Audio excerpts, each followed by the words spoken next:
Oil एक ऐसा natural GeM जो कि सबसे ज़रूरी है शायद आज के वर्ल्ड में, और सबसे ज़्यादा अनस्टेबल भी। हर रोज़ थोड़ा इसका प्राइस या तो ऊपर जाता है या नीचे आता है, नीचे आने के चांसेस कम ही होते हैं। हर रोज़ ये थोड़ा थोड़ा हाइक ही करता है। तो आज हम ये हाइक क्यों करता है, इसके पीछे के जो रीज़न है उनको थोड़ा डिटेल में जानेंगे। तो आइए देखते हैं।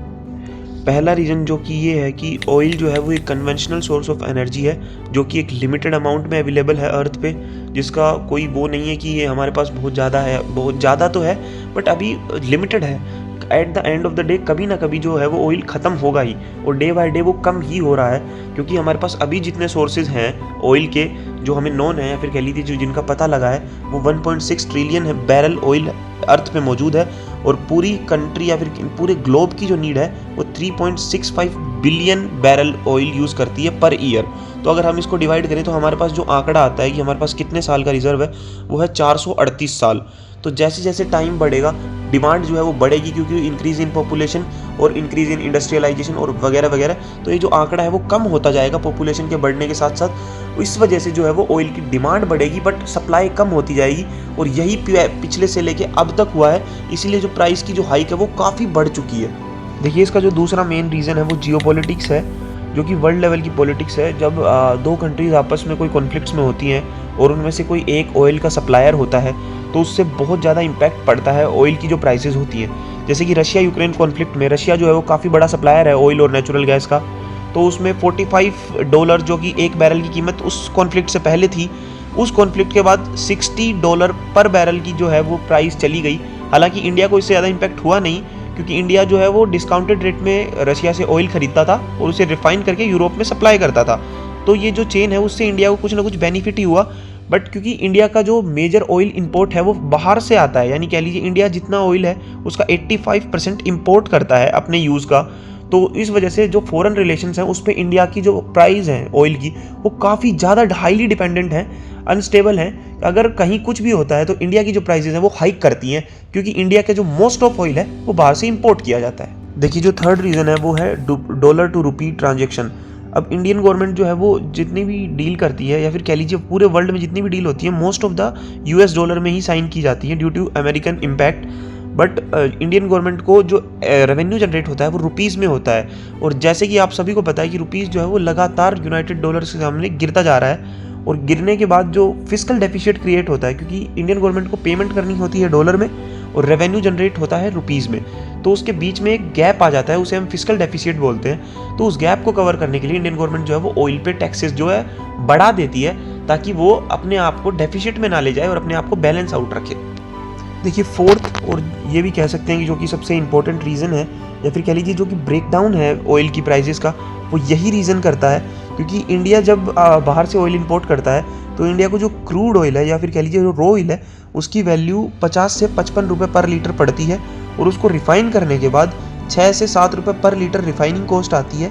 तो सेंट्रल गवर्नमेंट को जो है वो पेट्रोल की बात हो रही है यहाँ पे, वो 60 से 65 रुपये लीटर पड़ता है। बट इसके बाद आता है सबसे बड़ा ट्विस्ट, सेंट्रल गवर्नमेंट जो है वो इस ऑयल पे टैक्सेस लगाती है, जिसके अंदर है basic exercise test, exercise duty जो कि लगती है इंपोर्ट पे हर चीज़ पे 1.40 पर लीटर। उसके बाद आता है स्पेशल एडिशनल एक्सरसाइज ड्यूटी जो कि आती है 13 रुपये पर लीटर।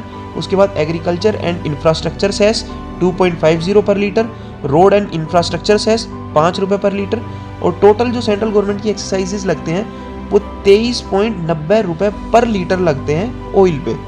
इसके बाद जो है वो ऑयल जो है वो स्टेट्स को भेज दिया जाता है, और स्टेट्स उसके ऊपर अलग से अपना टैक्स लगाते हैं। जैसे कि हम हरियाणा का एग्जांपल समझते हैं, तो हरियाणा जो है वो 18.20% वैट डायरेक्टली लगाता है और 5% वैट सरचार्ज करता है। तो टोटल जो है वो हरियाणा भी 15.29 पर लीटर जो है वो टैक्स लगाता है ऑयल पे। और जो टोटल टैक्स दोनों गवर्नमेंट्स का है जो मिला के हो गया है 23.90 पैसा सेंट्रल गवर्नमेंट का, और हरियाणा स्टेट के लिए हम बात कर रहे हैं 15.30 पैसा हरियाणा का। तो टोटल जो टैक्स लग गया वो 39.20 पैसा जो लग चुका है। यानी कि अगर हम देखें तो ऑलमोस्ट ऑयल की जितनी वैल्यू है उसकी half of the value government taxes से ही जो बनती है। जो ऑयल मैं उस बात कर रहा हूँ जो पेट्रोल पंप्स पे हमें मिलता है, उसकी हाफ ऑफ वैल्यू खाली टैक्सेस की वजह से हाइक हुई है 30 to 35 या फिर कह लीजिए 40% ऑफ वैल्यू। तो टैक्सेस में देखिए सेंट्रल गवर्नमेंट 23.90 पैसे में से 1.40 जो है वो स्टेट को देती है एज ए रेवेन्यू, कि हम आपके साथ रेवेन्यू शेयर कर रहे हैं, और बाकी का अपने रेवेन्यू में डालती है अपने एक्सपेंडिचर के लिए। ऑयल जो है वो देखिए वो जीएसटी के अंदर नहीं आता।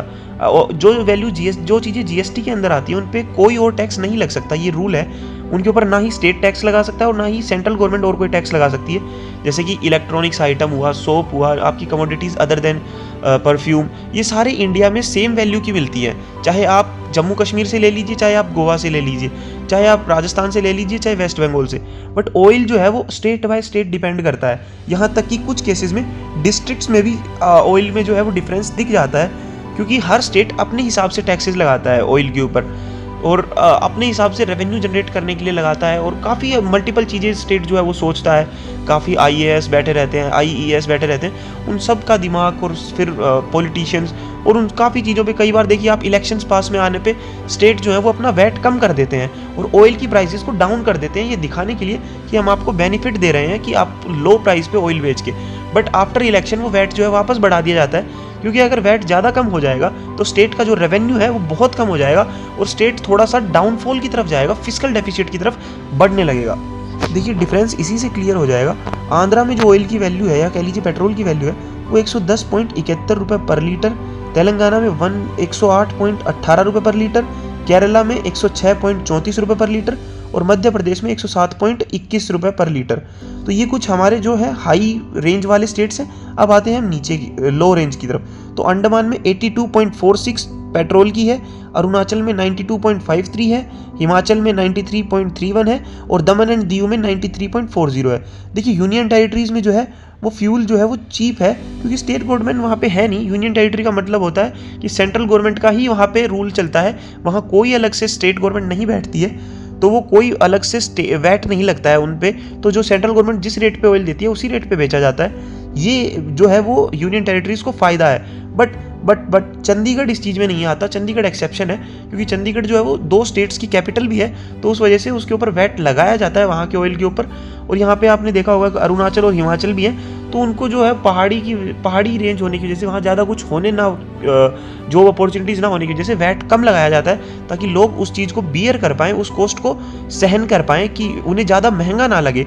इस वजह से वहाँ पे भी कॉस्ट कम रखी जाती है। तो ये कुछ रीजंस थे जो हमने आपको बताए, जिनकी वजह से ऑयल की वैल्यू जो है वो इंडिया में मोस्ट ऑफ द डिपेंड करती है। जिन चीज़ों के ऊपर, जिन फैक्टर्स के ऊपर, वो हमने आपको बता दिए। अगर हमने कुछ मिस किया हो तो उसके लिए सॉरी, आप कमेंट्स में बता दीजिएगा। बाकी अगर आप यहाँ तक आए हो तो थैंक यू वेरी मच। आप बताइएगा ज़रूर आपको कितना समझ में आया, कैसा लगा, और अगर आपको अच्छा लगा हो तो लाइक कीजिएगा। Thank you very much.